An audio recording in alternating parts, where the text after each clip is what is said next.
Assalamualaikum. Today, let's discuss the budget cycle. Government accounting is primarily budgetary accounting as it provides budget information in accordance with PP SAS 24, which is useful in assessing the conformity and utilizations of government funds with proposed and approved budget. So the national budget or the government budget is the estimate of the sources and uses of government funds within a fiscal year. It also serves as a basis for the expenditure. The budget cycle summarizes the formulation and utilization of the national budget. So there are four phases of the budget cycle with a mnemonic PLEA. These are the budget preparation, budget legislation, budget execution, and budget accountability. So the budget preparation in the Philippines uses what we call yung bottom-up budgeting, wherein several parties, starting from the lowest to the highest levels of the government, participate in the budget preparation. In this approach, government agencies are tasked to increase the participation of citizen stakeholders in the budget preparation. In 2011, the Philippine government attempted to shift from the old incremental system of budgeting to the new zero-based budgeting approach or the clean slate approach. So ano nga ba itong traditional? The traditional incremental system or what they also call rollover budgeting is a system in which the current year budget is based on the previous year budget, adjusted based on the previously experienced variances. In this system, yung lumang system, may presumption na the previous year expenditures have been approved in the current year. So this makes it prone to abuse and corruption. In the new zero-based approach naman, or yung clean slate budgeting, the current year budget is not based on the previous year, and the government agencies must justify their proposed expenditures, whether they are new or carried over from the previous year. So regardless kung carried over ba siya or bago siya, kailangan pa rin i-justify ng government agency. So this promotes an efficient and effective utilization of government funds that is not prone to corruption and faults.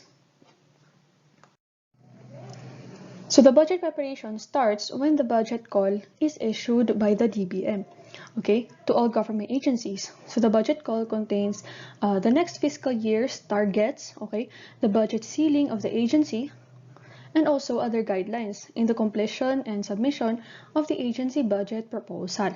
So dito na sinasubmit yung mga budget proposal upon having yung budget call from the DBM or the Department of Budget and Management. And the next is, after the agency's submission of budget proposals, budget hearings are conducted wherein agencies are going to defend their proposals before the DBM, And then the DBM then deliberates on the budget proposals, makes recommendation, and consolidates them into the National Expenditure Program and the budget expenditures and sources of financing, or the NEP and the BSF. After which, the DBM submits the proposed budget to the President. And then the proposed budget is then reviewed by the President and the Cabinet members. Upon approval, kapag na-approve na siya ng President and the Cabinet or the Office of the President, DBM will finalize the budget documents, now referred to as the President's Budget. So this President's Budget will be submitted to the Congress within 30 days from the opening of every regular session. That is according to Article 7, Section 22 of the Philippine Constitution. The next phase of the budget cycle is budget legislation. Accordingly, government funds shall only be spent in pursuance of an appropriation made by law. A due process must be undertaken in order to legalize the proposed budget. Here is the budget legislation timeline. This is also the continuation of the budget preparation timeline na nag-end dun sa finalized proposed budget called the President's Budget to be submitted to the Congress. So dito sa budget legislation, upon receipt of the President's Budget, the House of Representatives conducts hearings to scrutinize or kumbaga, i-examine nila na mabuti yung agency's proposed expenditures. After which, the House of Representatives then prepares the General Appropriations Bill or yung tinatawag natin na GAB. So after that, when the Senate receives this GAB from the House of Representatives, the Senate conducts deliberations also on the GAB.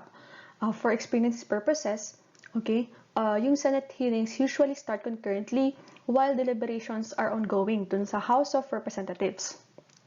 After both houses have finished deliberating, the Bicameral Conference Committee is then formed. So, ano ba yung purpose itong Bicameral Conference Committee? The committee's purpose is to harmonize yung mga conflict between the representative and the Senate's version of the GAB. So, kapag na-harmonize na, yung harmonized GAB is then submitted again to both houses for them to ratify such, after which it is submitted to the President for enactment.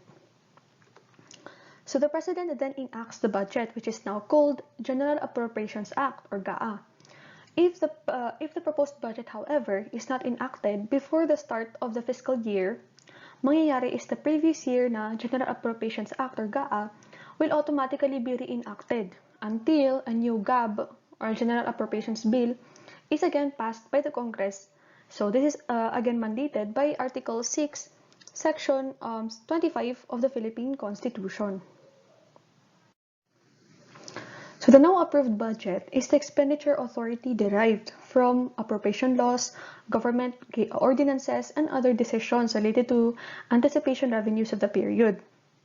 And it consists of the following: the new general appropriations, continuing appropriations, supplemental appropriations, automatic appropriations, unprogrammed funds, retained income or funds, revolving funds, and trust receipts, and their corresponding Unified Accounts Code Structure or UACS code, which is the standard coding system of the government's financial reporting.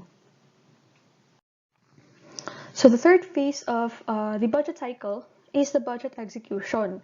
So this is the phase in which government funds are spent.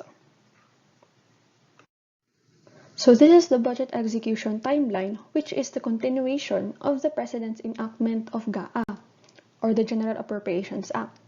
So this starts with the release of the issuance of the DBM of the guidelines on the release and utilization of funds while agencies submit their BED or budget execution documents. So itong BED na to, it summarizes their fiscal year plans and performance targets. This BED usually includes physical and financial plan, monthly cash program, monthly income estimates, and a list of not yet demandable na obligations.